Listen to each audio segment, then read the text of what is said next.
Bonjour et bienvenue dans un nouvel épisode de mon podcast créatif. Moi c'est Audrey, je suis créatrice de patrons de tricot et ceci est un podcast où je vous partage mes créations en art du fil.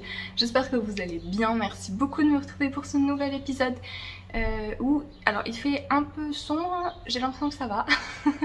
J'ai un halo de lumière ici, mais il fait très chaud donc la situation de la maison est excellente pour la luminosité en hiver, mais ça veut dire qu'en été c'est un cauchemar.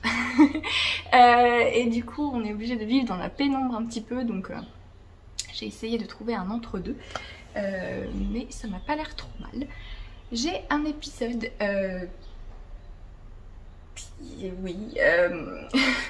il fait chaud et en même temps la moitié des projets que je vais vous présenter sont des projets épais, en jacquard, automnaux, fenêtre ouverte donc parce qu'il est très tôt le matin, donc les voitures qui passent.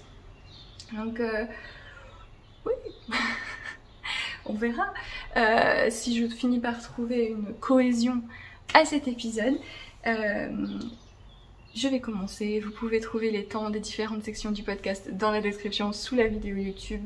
Donc si vous voulez retrouver un passage en particulier ou sauter une section, n'hésitez pas à regarder ça. Je mets aussi les liens vers tout ce dont je parle, que ce soit les liens vers les patrons, les laines que j'ai mentionnées, ainsi que les liens vers mes réseaux sociaux et mes boutiques de patrons. Voilà. Je vais commencer. Je suis un peu déphasée. J'avais pas prévu de filmer aujourd'hui, du coup je suis un peu pas très au point. Ce que je porte, qui est un nouveau modèle que je viens de publier sur Ravelry et Payhip, il s'agit du top Ananke, donc qui est un débardeur d'été, le dernier modèle estival de cette année. Et donc il s'agit d'un débardeur plutôt ajusté qui se tricote du bas vers le haut.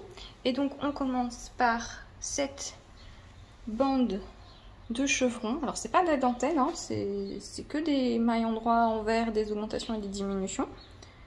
C'est un point texturé que vous pouvez faire plus ou moins long. Moi je l'ai fait assez long parce que j'aimais bien l'effet un petit peu blouse rétro. Et ensuite vous tricotez en jersey, en rond, jusqu'aux emmanchures. On rabat quelques mailles pour les emmanchures ici et on commence à former le haut du corps. Donc vous avez des diminutions ici qui forment des petits triangles.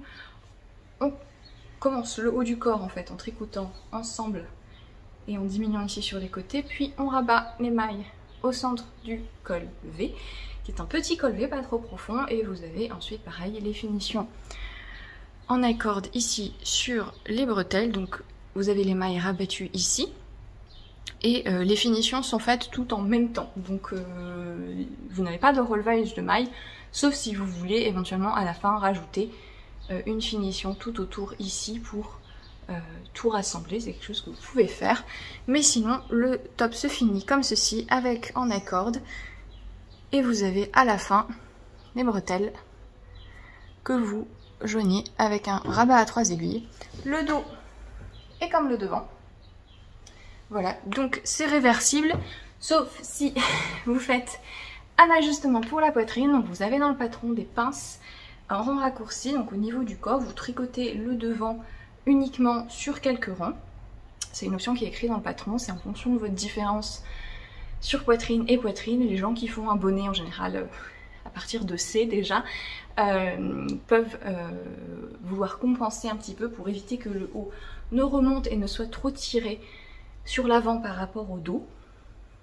Vous avez ces pinces poitrine que vous n'êtes pas obligé de faire. Parfois j'ai des gens qui me demandent est-ce que je suis obligée de les faire? Non, si vous voulez pas les faire, vous ne les faites pas. Si vous en avez besoin, par contre, je vous conseille d'essayer au moins une fois, de trouver l'ajustement qui vous convient, surtout si vous êtes quelqu'un qui aimait pas trop quand le haut de vos tricots, vêtements remonte, tiré par votre poitrine, etc. Ou si vous avez souvent de l'excès de matière dans le dos, je vous conseille d'essayer de faire des ajustements. Il s'agit simplement de rangs raccourcis pour cette version-ci. Il y a différentes façons de faire. Ici, je suis restée sur un modèle très très simple. C'est un modèle hyper basique. Donc, j'aime bien de temps en temps faire des modèles plus faciles, plus accessibles aux débutants. Donc, c'est le cas de celui-ci. Mais vous avez quand même les options si jamais vous avez besoin pour votre morphologie. Alors, c'est un haut qui se tricote en fingering et j'ai pas mal de choses à dire, des choses sur lesquelles il faut faire un petit peu attention. La première chose, c'est que c'est un haut qui se porte ajusté. Donc très peu d'aisance positive, idéalement pas d'aisance du tout. Moi je le porte, j'ai les 0,5 mm, voire de l'aisance négative, donc jusqu'à moins 10 cm d'aisance négative. C'est pensé pour être près du corps, soit pour être un top d'été, soit pour être porté sous des vêtements. J'ai des testeuses qui l'ont fait pour porter sous des pulls en hiver, etc. Je pense qu'on est beaucoup à porter des petits débardeurs sous nos pulls. Voilà, une version tricotée, ce qu'on appelle tricot de peau, ce qui est un petit peu immonde quand on essaie de visualiser la chose, mais voilà, pas prendre les expressions trop littéralement. Mais voilà, donc c'est prévu pour être ajusté. J'ai revu les estimations d'aisance même à la baisse parce que j'ai remarqué avec mes testeurs que les gens avaient tendance à prendre le maximum d'aisance possible, mais du coup ça ne fonctionne pas. C'est un top qui est gradé pour être près du corps. Du coup, si vous prenez des tailles au-dessus pour avoir plus d'aisance, vous n'allez pas avoir l'effet que vous voulez. En fait, vous allez avoir quelque chose qui va être trop grand ici, qui va bailler, vous allez avoir des problèmes avec votre coupe au niveau du haut. Alors que ce que vous voulez, je pense, c'est que ce soit plus large ici. Ça marche pas vraiment comme sur un pull. Sur un pull ou même les t-shirts, à partir du moment où vous avez des manches, vous pouvez prendre des tailles au-dessus ou prendre plus d'aisance sans trop de soucis. Peut-être que vous allez avoir des plis d'aisance avec un peu trop de matière, mais ce sera moins gênant que sur des débardeurs. À partir du moment où vous avez des choses sans manches comme ça, il vaut mieux respecter les recommandations d'aisance des designers parce qu'en fait les choses sont gradées en fonction de l'aisance qui est prévue. Et du coup, si vous prenez des tailles supérieures, ça va pas fonctionner. Voilà. Donc c'est un top qui est prévu pour être ajusté. Si vous n'aimez vraiment pas ça, il faut faire une modification en fait. Ne prenez pas juste une taille au-dessus vraiment, mais c'est possible si vous voulez pas que ça vous serre sur le ventre.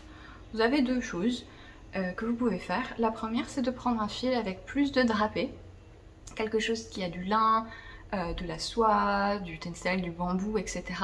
Parce qu'en fait, même si vous avez quelque chose qui est ajusté ici, parce que c'est ce qu'on veut, généralement on n'a pas besoin d'avoir de l'aisance là, tant qu'il n'y a pas de, tant que ça vous prend pas les épaules en fait, là il faut quand même que ce soit plat.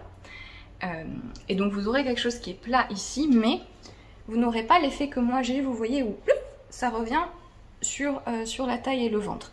Si vous avez quelque chose qui est plus fluide, mais que vous prenez quand même votre taille, vous aurez quelque chose qui va avoir un tombé un petit peu différent ici. Évidemment, vous pouvez aussi faire plus long, etc. La longueur du corps est complètement modifiable. Donc voilà, prenez quelque chose d'un petit peu plus fluide et en fait, vous n'aurez pas cet effet resserré si c'est pas ce que vous voulez. Si vraiment vous voulez beaucoup plus d'aisance, vous pouvez partir sur une version évasée. Donc en montant une taille ou deux en plus pour la texture.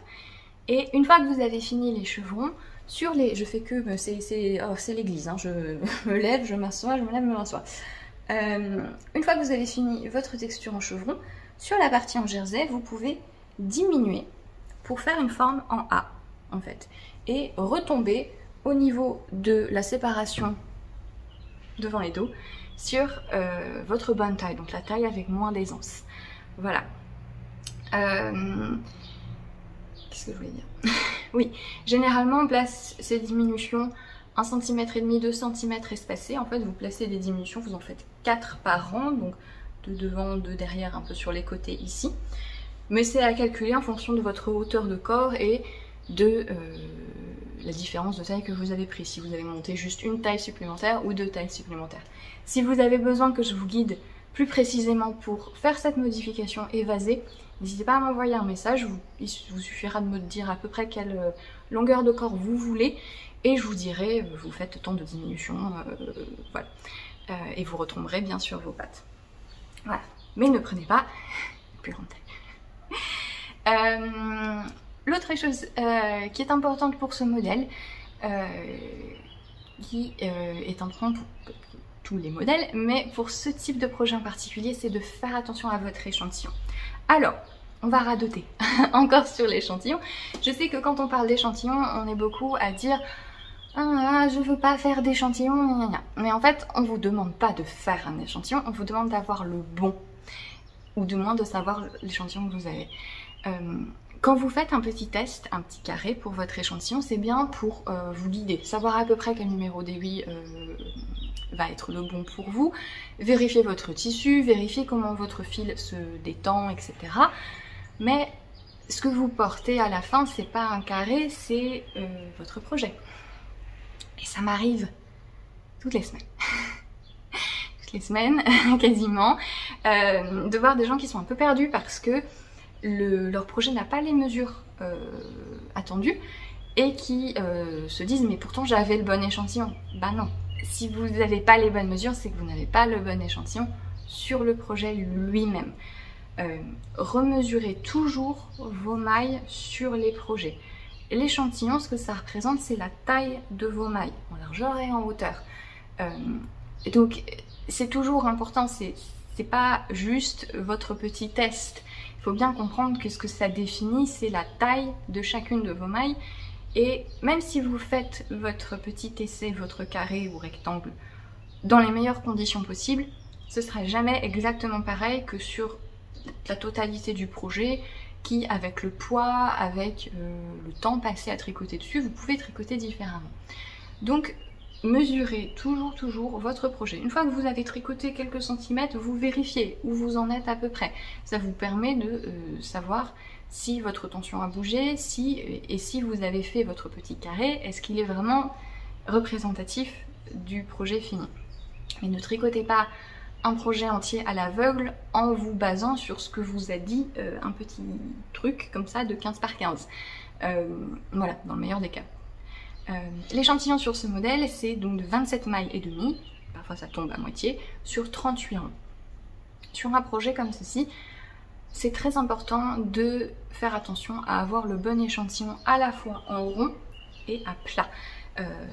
C'est une des raisons pour lesquelles c'est toujours important de vérifier au fur et à mesure son échantillon sur le projet lui-même, parce que est-ce que vous, honnêtement, même les gens qui font beaucoup d'échantillons, est-ce que vous vous amusez à faire un échantillon rond, un échantillon à plat?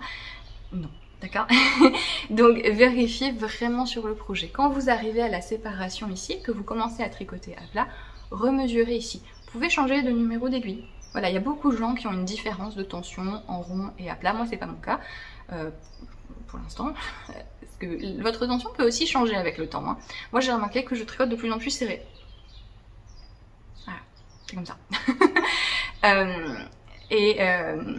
Voilà, donc faites attention, changez de numéro d'aiguille si nécessaire, mais c'est votre échantillon à plat qui est le plus important pour les coupes comme ça, parce que c'est ça qui détermine vraiment la tenue. Si vous avez une ou deux mailles de différence ici, à la limite, c'est pas très grave.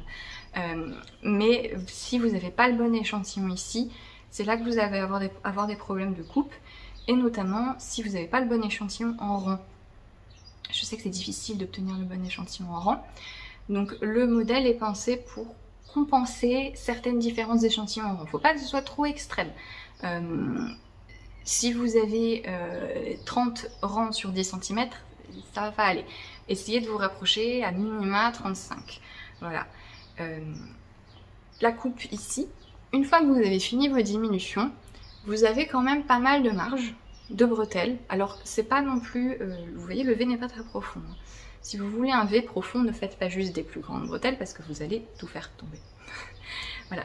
Normalement, la hauteur d'emmanchure est pensée pour couvrir la majorité des soutiens-gorge, si vous avez le bon échantillon. Après, on a tous des soutiens-gorge, il y a 1000 formes de soutiens-gorge différentes. Là, moi, j'ai une brassière qui est comme ça, donc qui est quand même assez épaisse. Hein. Et vous voyez, bah, ça va, et en fait, elle s'arrête là. Donc j'ai quand même beaucoup de marge. Ça s'arrête là. Si j'avais une bretelle de soutien-gorge classique, ça s'arrêterait là. Voilà, donc ça couvre. Si vous avez le bon échantillon en rond. Si vous devez ajuster en fonction de vos préférences ou si vous avez un échantillon en rang légèrement différent, vous tricotez la bretelle plus ou moins longue. Il y a c'est marrant, il y a une espèce de faille quantique, je pense, où tout le monde, quand on fait des trucs comme ça, on a tendance à faire les bretelles trop longues. Faites pas les bretelles trop longues. Mettez les mailles en attente si vous voulez être sûr de comment ça va tomber, notamment après lavage. Si vous utilisez un fil d'été, vous n'êtes pas trop sûr de comment il va se comporter quand vous allez le mouiller. Avant de faire le rabat à 3 aiguilles, donc c'est pas un remaillage, hein, c'est un rabat, vous pouvez mettre les mailles en attente, vous bloquez, vous laissez sécher, machin, vous pouvez épingler les bretelles et vous l'essayez. Comme ça, si jamais vous devez ajuster la longueur des bretelles et défaire, vous n'avez pas à défaire le rabat. Il peut être un petit peu compliqué de récupérer les mailles après. Voilà, donc si vous voulez vraiment être sûr, vous ne faites pas le rabat avant blocage. Voilà. Du coup, tant que je suis sur les histoires de modification et d'échantillons en rang, si vous voulez, c'est assez, encore une fois, c'est une coupe qui est très simple. Vous avez des diminutions ici, puis vous avez des diminutions ici et ici. Vous ne pouvez pas vraiment rajouter des mancherons, c'est pas une emmanchure montée, vous voyez, c'est plus un triangle. Une emmanchure montée, normalement on fait des diminutions ici et hop, on s'arrête droit là. Vous pouvez faire la modification si vous préférez, mais voilà, il faut savoir à peu près comment se construit une emmanchure montée, donc je vous conseille plutôt de prendre un modèle qui a une emmanchure montée de base. Comme ça vous savez au niveau de cette mesure ici, la courbe, combien ça doit être, et vous avez ensuite le ratio pour faire la tête de manche correctement, etc.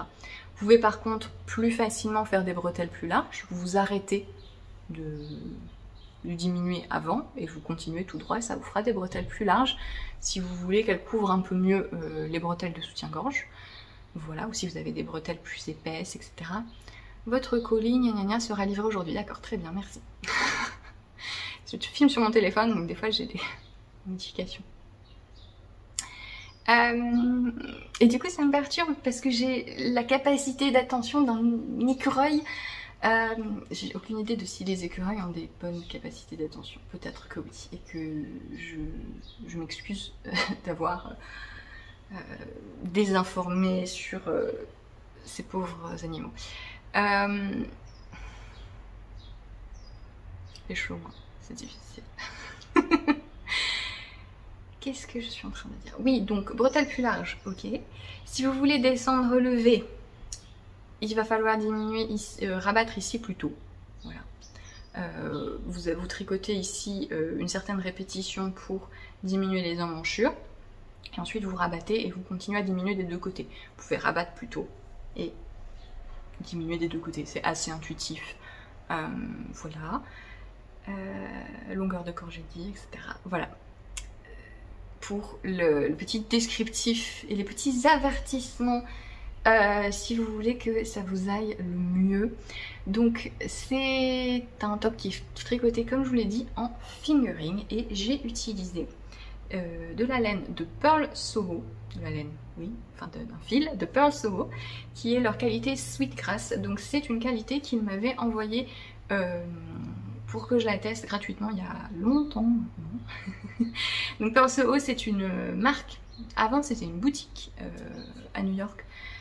Maintenant je crois qu'ils n'ont plus leur boutique physique, mais c'est une marque de fils américaine qui ont leur propre gamme de fils et qui ont vraiment une chouette gamme de fils.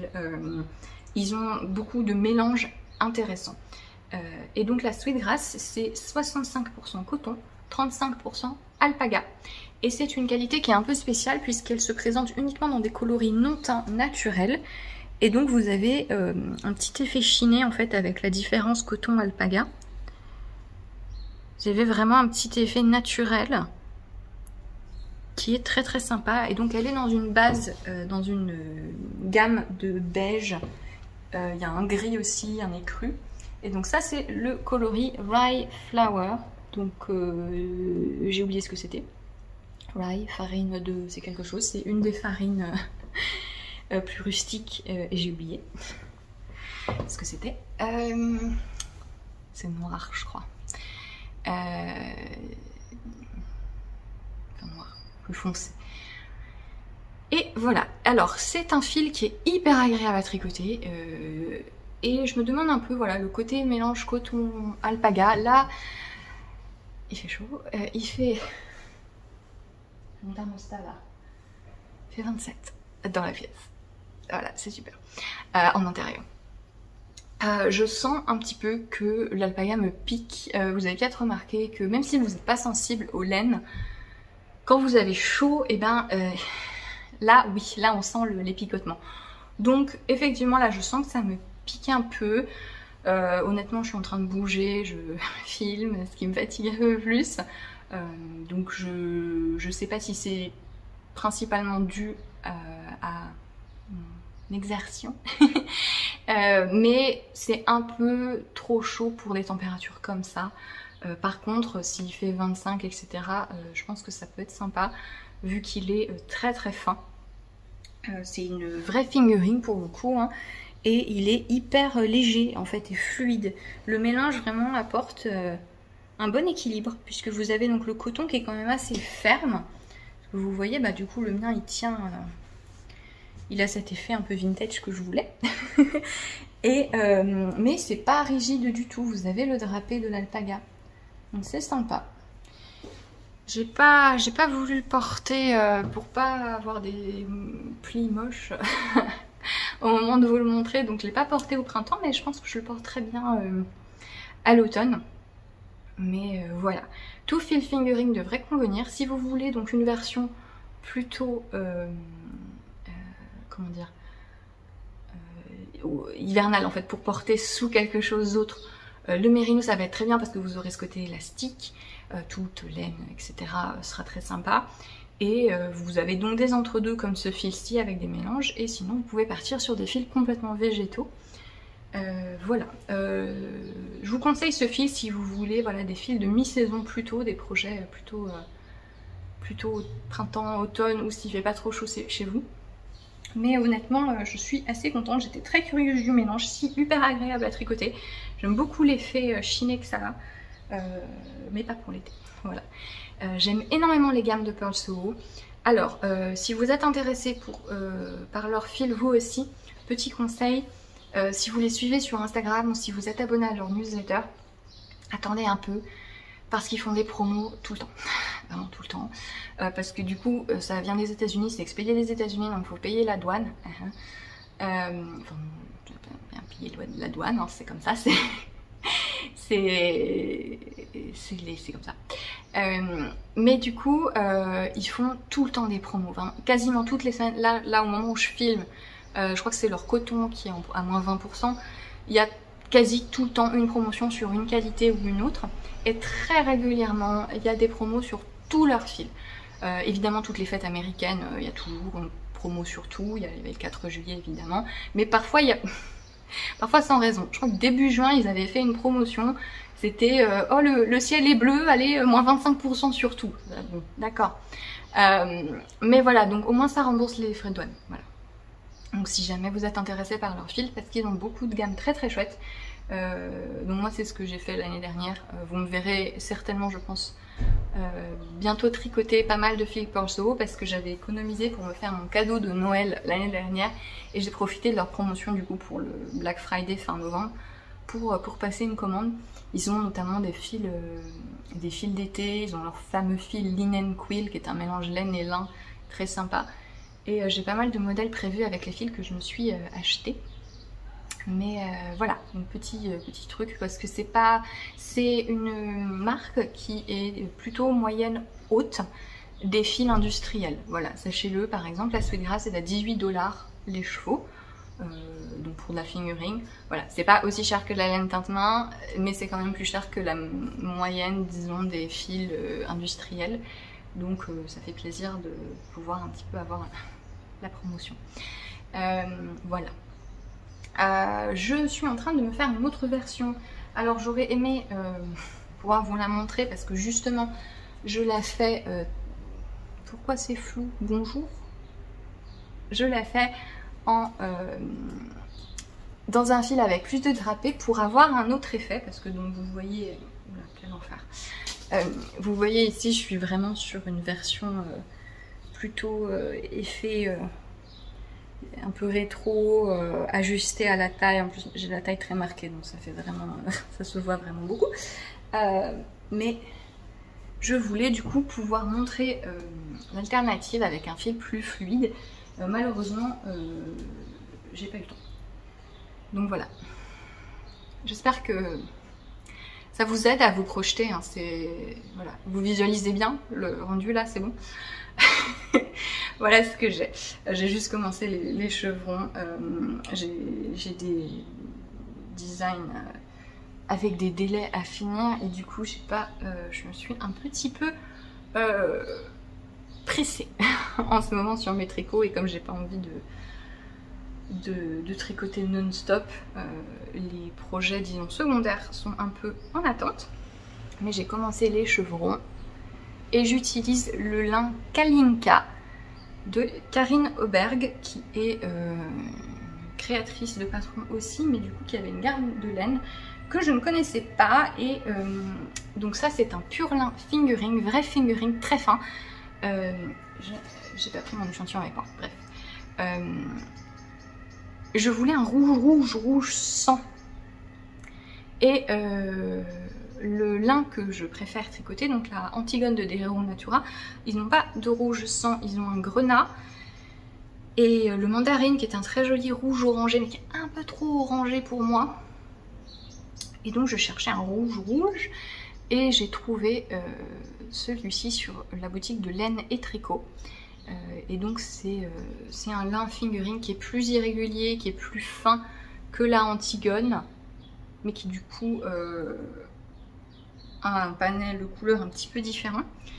En Antigone de Derero Natura, ce sera un très bon substitut. Vous aurez un tricot qui sera pas transparent et qui sera fluide.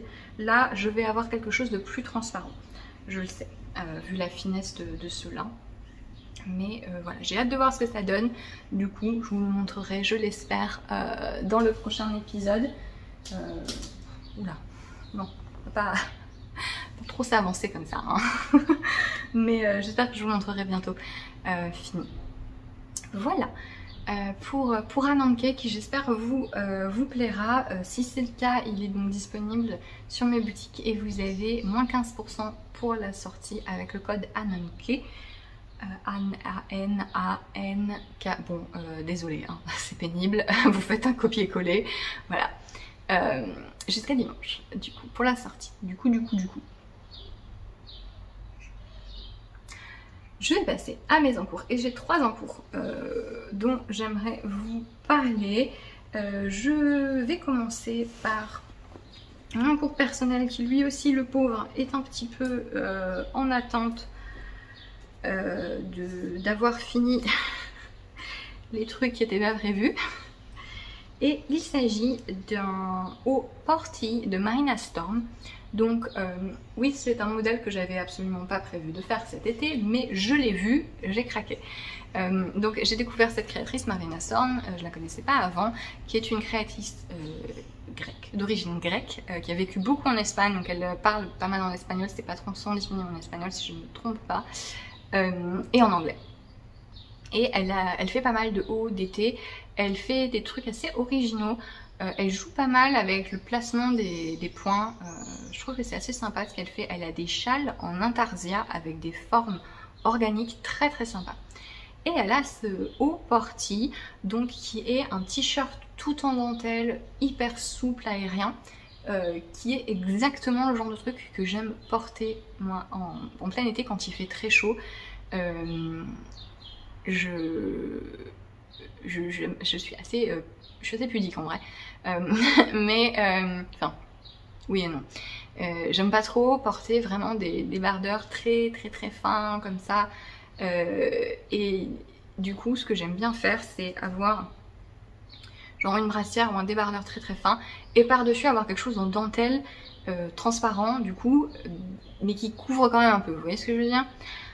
C'est pour ça que mon modèle le plus porté d'été c'est mon gilet Ninon, parce que c'est un gilet tout en dentelle et du coup dessous si j'ai juste un petit top très court, une brassière etc, mais que j'ai le gilet par dessus, c'est bien, sans tenir chaud. Et donc ça c'est typiquement le genre de modèle que je sais que je vais beaucoup porter. Et ce qui m'intéressait beaucoup, c'est qu'il est tricoté dans ce fil qui est un pur viscose de bambou. Donc c'est la Caravella de Rosario 4. Voilà. Et ça m'intéressait beaucoup parce que j'ai tricoté un débardeur tout en bambou dans le bambou de The Yarn Lovers il y a quelques temps. J'ai tricoté le débardeur Outline et je suis pas convaincue que ce soit un bon choix de fil parce que c'est un débardeur qui a besoin d'être aérien et léger. Et le bambou, c'est une fibre qui drape beaucoup. Et le problème des fils qui drapent beaucoup, c'est comme l'alpaga, c'est que si c'est un peu lourd, du coup, bah, ça tombe. Et le débardeur, du coup, il était assez moulant, mais avec un effet fluide. Et du coup, ça me plaisait pas trop. Si c'est quelque chose de moulant, je préfère que ça ait la structure, vous voyez, comme ça. Mais si c'est quelque chose qui est fluide, mais qui est près du corps, parce que ça tombe, bah, voilà, ça tombe. Ça donne l'impression que c'est allongé. Et j'aime pas trop. Et donc, je savais pas trop comment utiliser le bambou pur. C'est vraiment une fibre. Je suis pas très à l'aise avec les fibres qui tombent beaucoup. Hein. C'est quelque chose que je sais pas. J'ai pas encore trop trouvé ce que j'aime parce que c'est difficile. C'est difficile. Je trouve quelque chose qui est aussi mou. De trouver le bon modèle. Et donc là, comme ce modèle était fait avec du bambou, je me suis dit bah c'est super, c'est fait pour. Et ça tombe très bien, en tout cas sur la version de la créatrice. Il y a une version pour enfants aussi qui vient de sortir, qui est Mimi.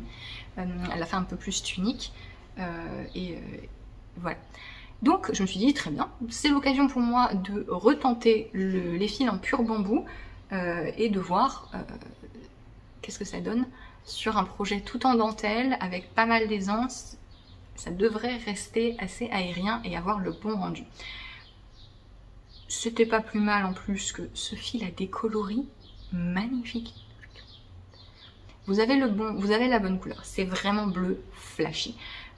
C'est 26 je crois, ouais 26. La gamme de couleurs est très très jolie. J'ai acheté les miennes sur la boutique Les Ciseaux Magiques, donc qui est une boutique espagnole. Mais je crois qu'il y a des boutiques françaises qui l'ont aussi, la Caravella, si jamais. Mais au moment où j'ai acheté, j'ai pas trouvé. J'ai pas beaucoup cherché non plus, vu que j'ai trouvé les ciseaux, ah, bon, vous avez compris. Et voilà où j'en suis. Donc j'ai pas fait grand chose. Donc c'est, comme je vous le dis, un t-shirt un peu à épaules tombantes, tout en dentelle, qu'on tricote de bas en haut. Et donc voilà le motif. Donc ça va être au centre. Vous avez deux lignes de fausses torsades comme ceci, ce motif que j'aime beaucoup, que j'utilise pas mal aussi. Et ensuite vous avez cette dentelle très simple qui fait des petits triangles géométriques.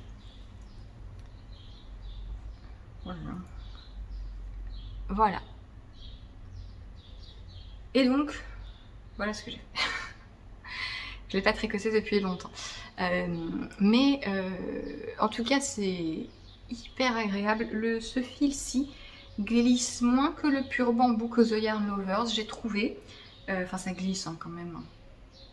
Mais il fait... J'ai l'impression qu'il a un peu plus de matière. Mais c'est très très doux, c'est très joli, j'aime beaucoup la définition de point. Alors c'est toujours très compliqué à montrer les trucs tout en dentelle parce que du coup ça montre en transparence ce qu'il y a derrière et on n'y voit rien. Mais voilà, vous voyez un peu le jeu de triangles et vous avez deux lignes de point mousse qui séparent chaque rangée. Et donc le corps se tricote comme ça et ensuite on va séparer en fait ici au milieu entre les deux fausses torsades pour faire le haut du corps.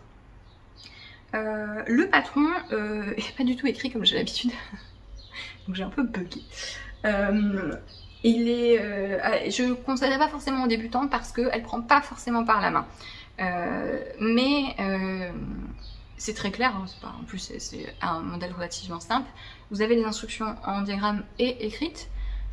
Donc voilà, en plus c'est une dentelle simple, mais c'est plutôt en termes de conception.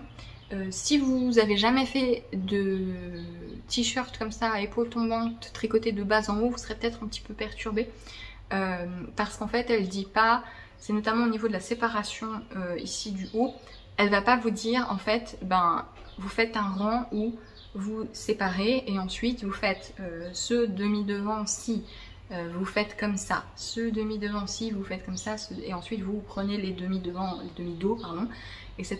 Non, en fait elle vous explique comment le haut du corps est construit, il y a un petit schéma, et ensuite elle vous donne les instructions qui sont tout le temps les mêmes pour le truc, et elle vous dit juste dans le dos vous faites cette petite truc différemment.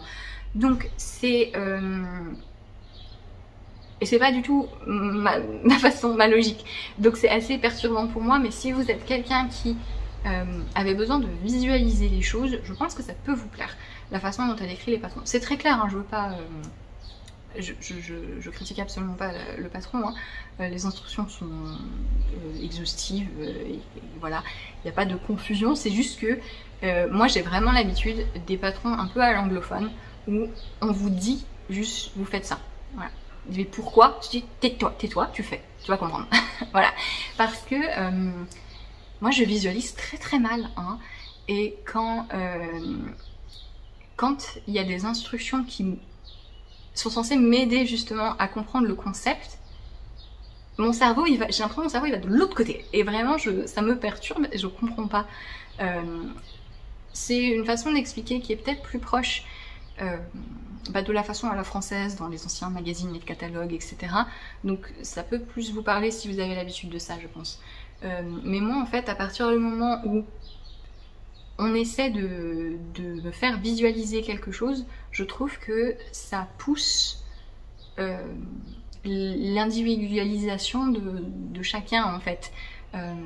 J'aime beaucoup la méthode anglophone, qui est une version extrême de la version scandinave, disons, qui est moins extrême que la version scandinave, où en fait c'est un peu le même principe, juste que parfois dans les patrons classiques anglophones, on vous donne toutes les étapes, alors que dans les patrons à la scandinave, parfois on va vous dire vous faites la même chose mais à l'envers, ou vous faites ça en même temps.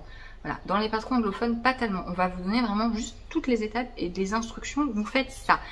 Et si vous comprenez pas, c'est pas grave, parce qu'en fait vous faites et ça fonctionne et vous avez le déclic après. C'est comme ça que moi je préfère fonctionner. Alors moi quand j'écris mes patrons, j'essaie d'avoir un entre-deux, parce que j'écris mes patrons pas pour moi. Donc au fil du temps, avec les retours des testeurs, etc., j'essaie d'avoir un équilibre, même si du coup c'est pas forcément ma logique à moi, j'essaie de comprendre un peu la logique des autres aussi, pour élargir le panel et ne pas y avoir le moins de conflits possible. Mais c'est tout à fait normal parfois de pas immédiatement tout comprendre quand vous lisez les instructions, et justement je trouve que c'est intéressant je sais pas, c'est stimulant intellectuellement de comprendre différentes... Alors c'est pas non plus... ça va, hein, c'est vachement de tricot, hein. Mais je trouve que c'est intéressant de voir différentes façons de procéder, différentes logiques. C'est toujours très riche de voir comment les autres réfléchissent. Bref, là, elle est plus sur... j'ai un vague souvenir de patron Bergère de France et de catalogue Fila. On est un peu sur ce principe-là, avec un petit peu plus quand même de travail sur justement expliquer la construction. Voilà, donc c'est pas un patron qui est compliqué, mais si vous êtes très débutant, voilà, il vous faudra peut-être demander de l'aide. Ce qui n'est pas un problème, voilà. Mais très joli, et je suis un peu triste de le mettre en pause, et j'ai hâte de le reprendre parce que c'est très agréable à tricoter. Après c'est un peu cet entre-deux où la dentelle est facile, mais il faut quand même que je suive la grille encore un peu, et du coup c'est un peu cet entre-deux de... C'est facile mais pas suffisamment facile pour que je le fasse en regardant un film ou en lisant un livre, mais c'est trop facile pour vraiment me captiver, disons. Donc voilà, ça va plus être un projet, je pense, de détente pour moi. Mais j'aime beaucoup le rendu. Et voilà pour cet endroit. Je veux vous montrer deux autres en cours. Un nouveau modèle que j'ai monté qui sera le dernier modèle de ma petite collection de chaussettes de cette année. Alors j'ai dû un peu revoir mon planning puisque vous avez compris, je pense, dans plusieurs épisodes que je vous dis j'ai trop d'encours puisque j'ai dû un petit peu goupiller avec des designs qui n'étaient pas prévus. Et du coup, j'ai un peu refait ce que je voulais faire pour la fin de l'été et l'automne. Et j'avais prévu de faire encore deux autres modèles de chaussettes. Finalement, il n'y en aura qu'un. L'autre, qui n'était pas très défini en plus, je le ferai à un autre moment. Mais j'avais très hâte de faire ce modèle-ci. Hop, donc cette année, mes chaussettes, donc j'ai sorti pour l'instant 4 modèles de chaussettes dans cette petite collection. Le jeu, c'était de jouer avec les couleurs. Le jeu, c'était de jouer... Me servent hein, ces études, cette cagne, hein, vraiment utile, hein, super. Donc l'idée, c'était de jouer avec les couleurs. Et forcément, il fallait que je fasse un modèle en jacquard. Ça fait longtemps que j'ai pas fait de modèle de chaussettes en jacquard. Mais voilà ce que j'ai fait. Donc ce que j'avais envie de faire, c'était de réutiliser toutes les autres couleurs de ma collection. Par petites touches. Donc évidemment ce sera un modèle qui pourra être fait avec juste 2 couleurs hein, contrastantes. Mais j'ai fait ce petit dessin géométrique qui sera du coup sur la jambe. Et le reste de la chaussette sera en jersey dans ce coloris rose. Donc j'ai les côtes en contrastant. Je ferai aussi le renforcement du talon en contrastant dans ce corail. Ma base c'est un rose et mon jacquard je l'ai fait en teal, olive et moutarde. Donc vous avez cet effet un peu de jacquard qui se dilue.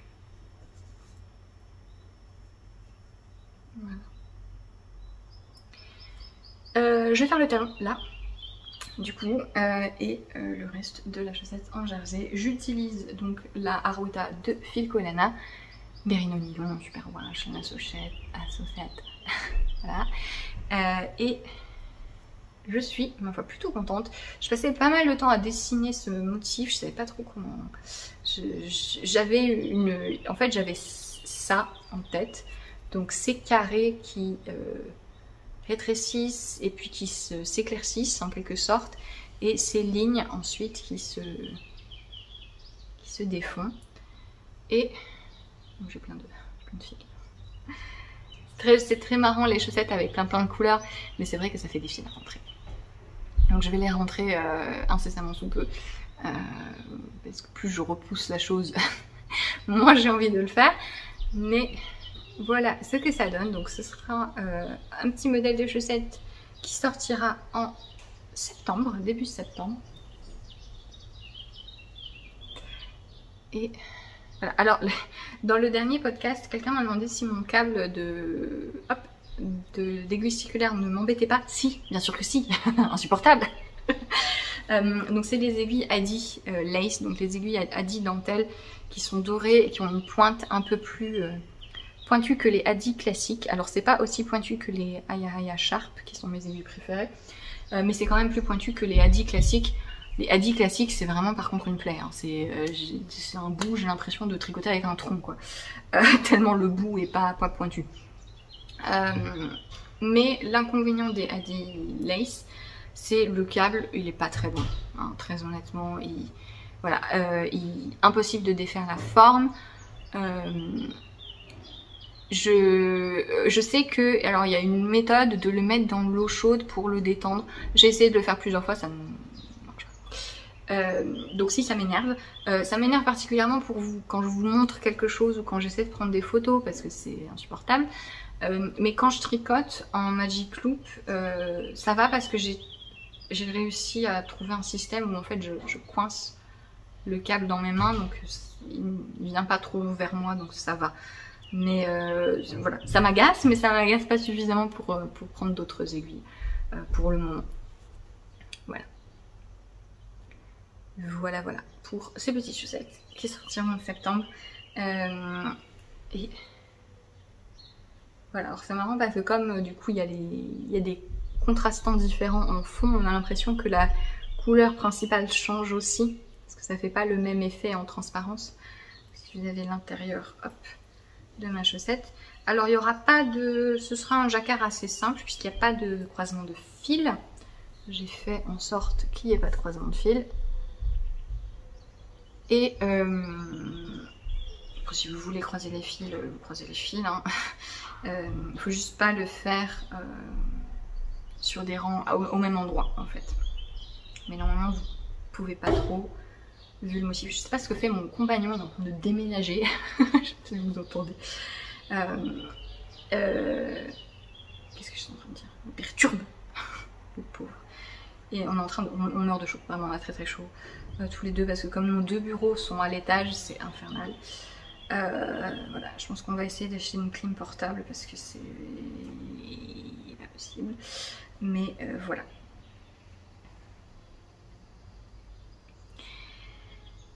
Qu'est-ce que j'étais en train de dire? Oui, j'ai choisi d'adapter le motif pour faire différentes tailles. Quand vous faites des chaussettes en jacquard, vous pouvez en fait jouer avec votre échantillon pour obtenir différentes tailles, histoire que toutes les tailles aient le même motif, surtout si c'est des motifs larges. C'est un peu dommage de changer le motif par taille alors qu'il suffirait d'utiliser un numéro d'aiguille un petit peu différent pour obtenir les bonnes tailles. Là, comme c'est un petit motif, il est facilement modifiable. Donc il y aura différentes grilles par taille. J'ai gradé 4 tailles, ce qui est mieux parce que comme le reste de la chaussette sera en jersey, c'est plus difficile de grader quelque chose qui n'a pas du jacquard partout que de grader juste quelque chose qui a du jacquard partout. Forcément, quand on change d'élasticité, de type de matière, il faut un peu grader les choses séparément. Et donc, en fait, on monte un certain nombre de mailles, plutôt le nombre de mailles classique pour un tricot de chaussette. On augmente ensuite beaucoup pour avoir le jacquard qui n'est pas trop serré. Parce que quand vous faites du jacquard, on n'a pas beaucoup d'élasticité. Et ensuite, on diminue pour retomber sur un nombre de mailles de chaussettes classiques sur le reste du pied. Voilà. Je me suis amusée à faire 15 000 grilles du coup parce qu'il y en a différents partages. J'ai aussi fait différents contrastes. Donc c'est un plaisir. Mais voilà, pour ces petites chaussettes qui s'appelleront Ersa. Voilà. Et j'ai un dernier encours que je voulais vous montrer. Et en fait, c'est mon gilet tout en jacquard dont je vous ai parlé dans le dernier épisode. Il est presque fini en fait. Enfin, il me manque une manche et un bout d'autre manche. Mais en fait, c'est quelque chose qui m'arrive assez souvent. C'est que je vous montre un design au tout début où vous voyez pas grand chose. Et ensuite, dans le temps où...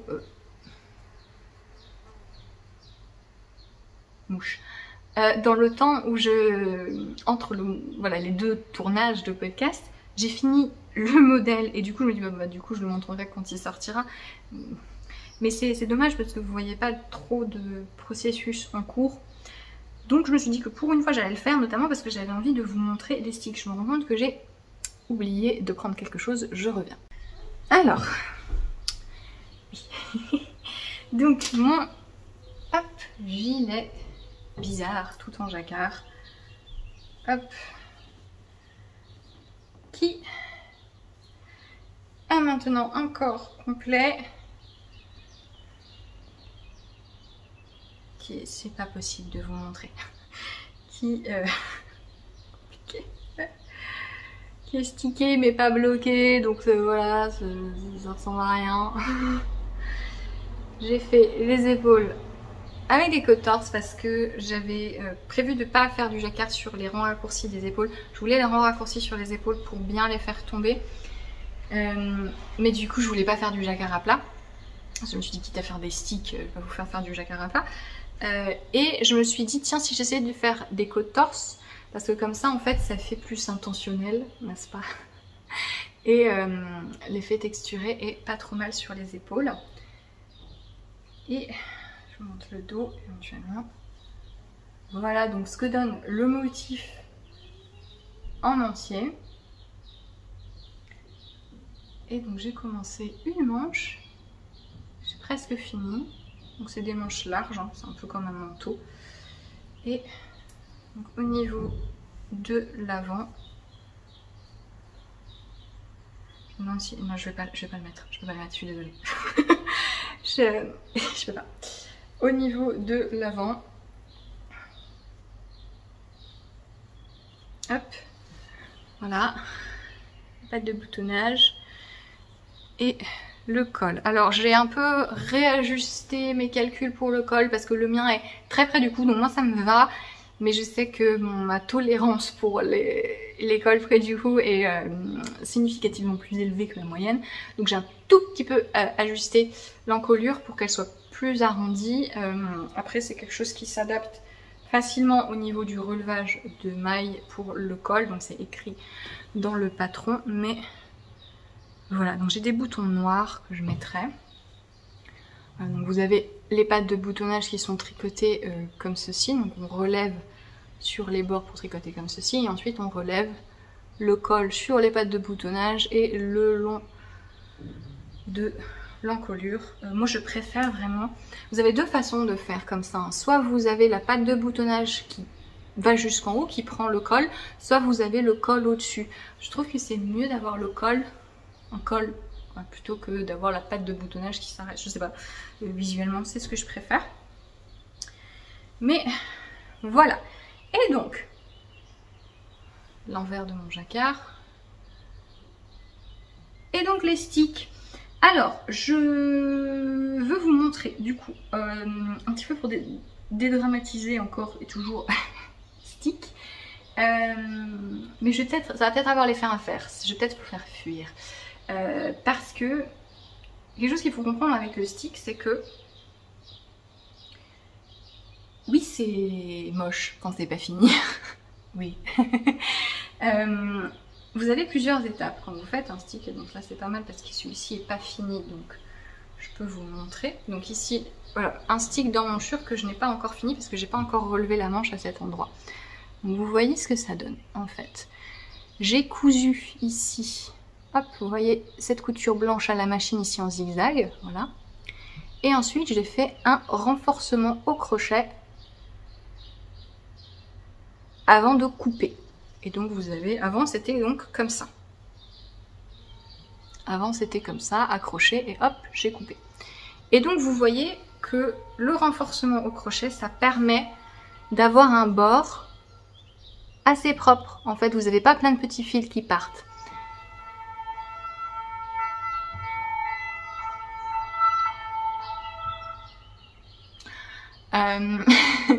Quelqu'un sur mon podcast précédent m'a dit qu'en fait ce qui lui faisait un peu peur pour le stick, c'était justement que ce soit pas propre quand ce soit fini.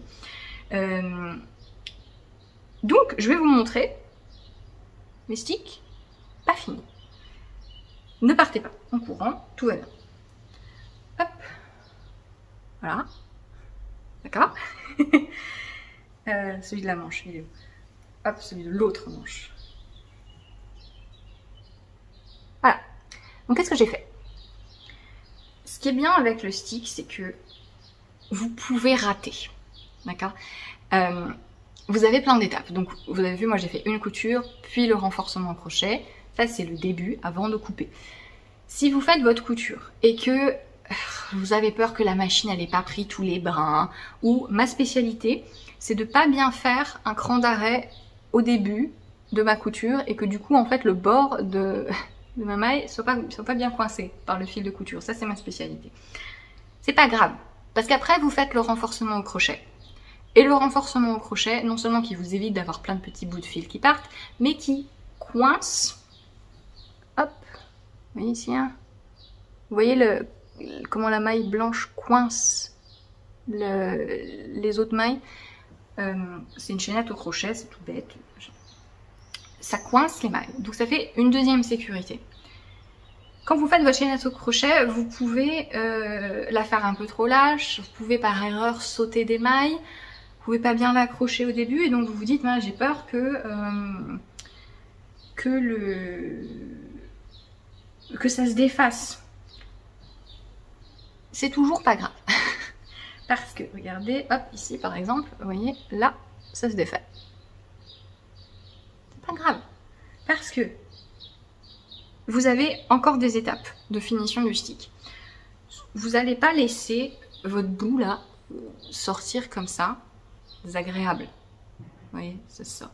Il faut le replier et le coudre à plat. Donc vous voyez là l'emmanchure qui n'est pas finie, vous avez ce petit bout là, comme ça qui se balade, que je vais replier ici pour le faire tenir à plat. Après avoir relevé les mailles. Je vais relever les mailles ici sur cette maille blanche là. Voilà. Et une fois que c'est replié,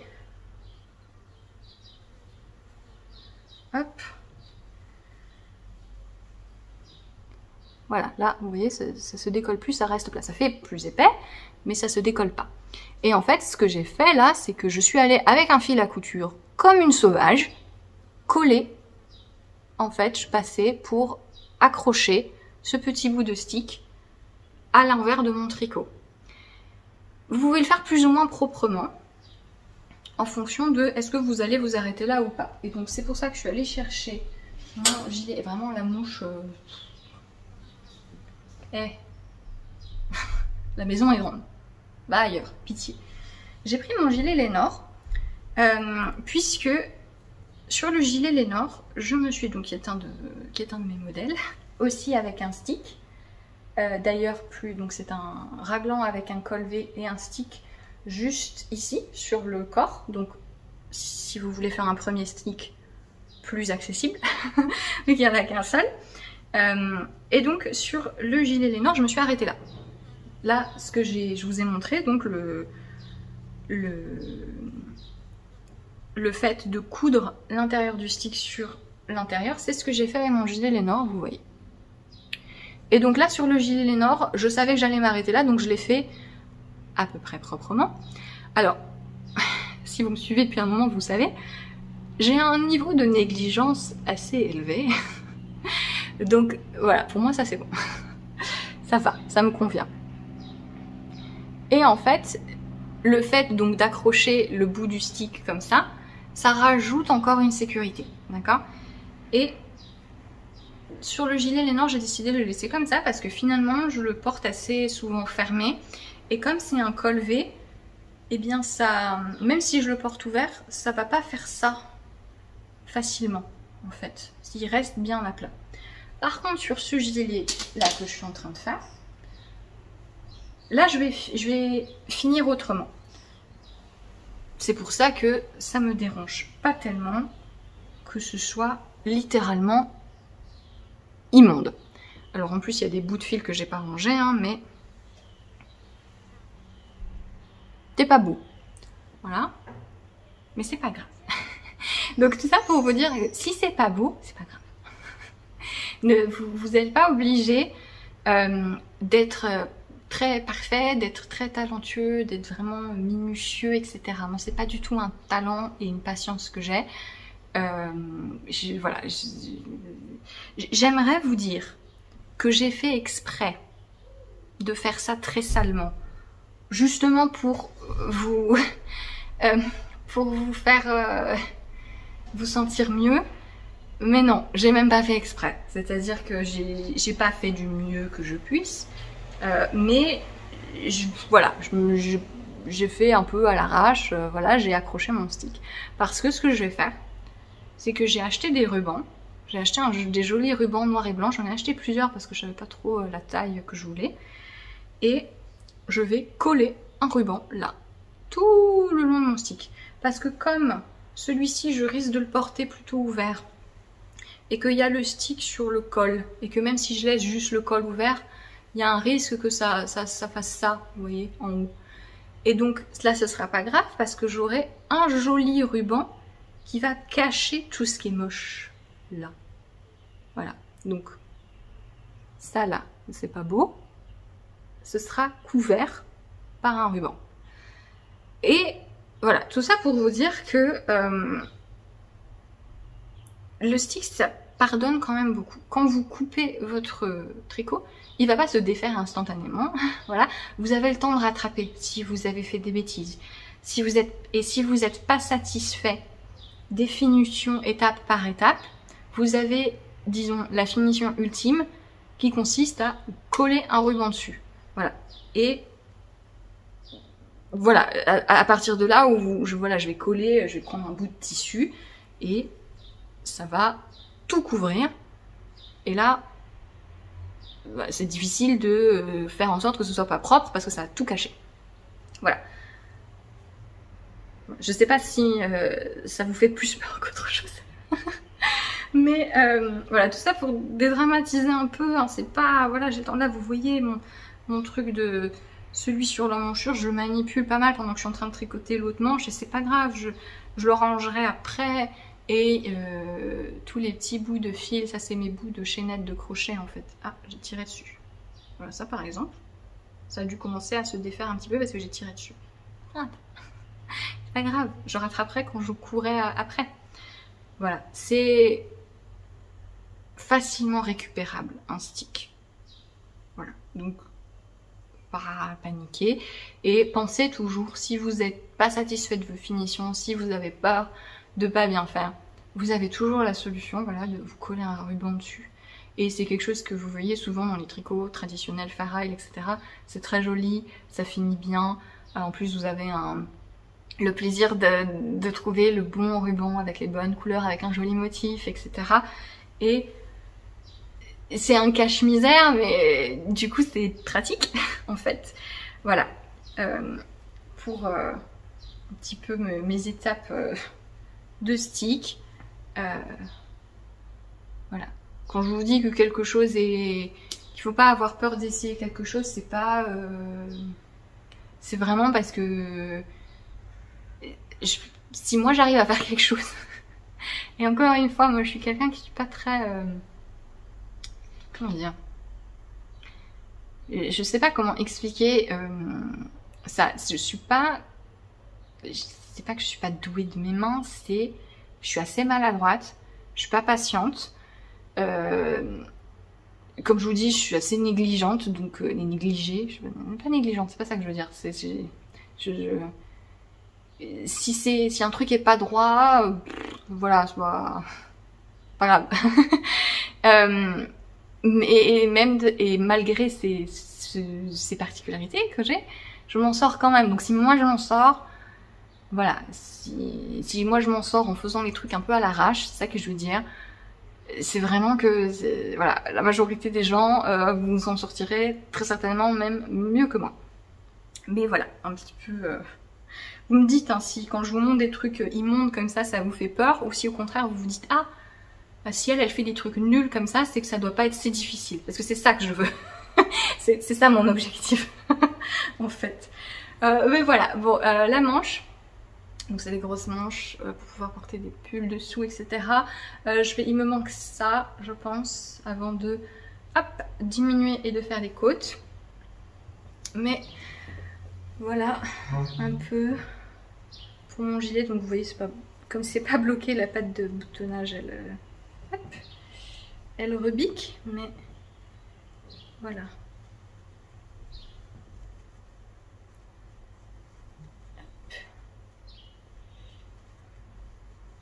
Bon. Souvenez-vous, quand imprégnez ça dans votre mémoire, et quand je vous le montrerai en octobre et qu'il sera je l'espère. Alors j'espère que je suis pas en train d'attirer un mauvais karma.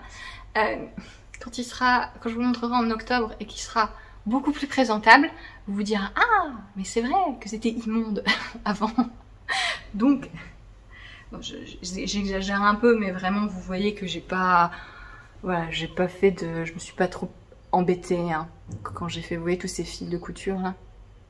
Ça j'ai juste fait à la main, voilà, j'ai pris une aiguille et puis j'ai fait tip tip tip tip tip tip pour accrocher, en faisant attention à pas attraper les mailles derrière, mais voilà, vous regardez juste derrière si vous accrochez pas quelque chose sur l'endroit, et voilà. Et ça ira très bien. J'ai pris des rubans, il y en a avec des motifs géométriques, il y en a avec des motifs plus floraux, je verrai. Ce qui jure le moins. Mais voilà un peu l'idée. J'avais un peu peur que les manches soient un peu longues à tricoter, mais non ça va. J'utilise des aiguilles de 40 cm, parce que c'est des grosses manches. Non, ça avance plutôt vite, j'ai fait ça en une journée. Voilà, donc, enfin, pas tout à fait parce que j'ai aussi fait mes coutures immondes dans la même journée. mais voilà, pour mon gilet en jacquard,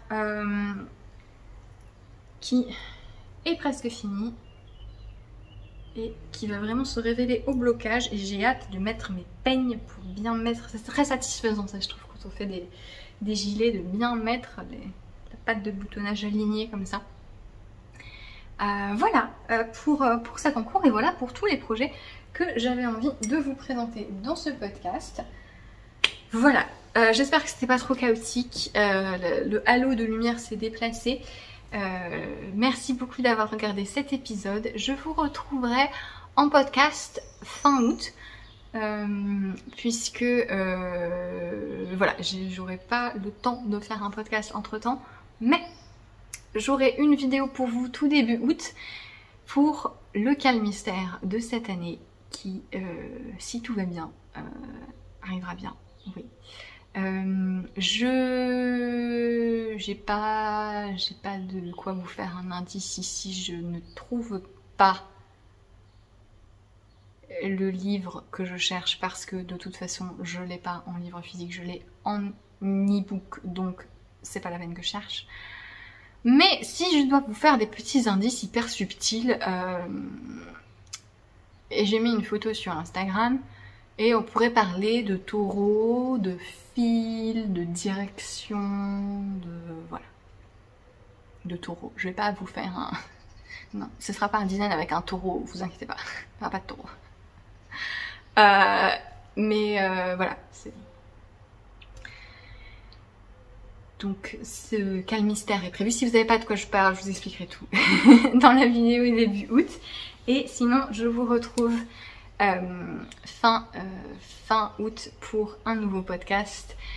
Passez un très bel été et j'espère que il fait pas trop chaud chez vous, mais qu'il fait aussi quand même suffisamment beau pour pouvoir en profiter.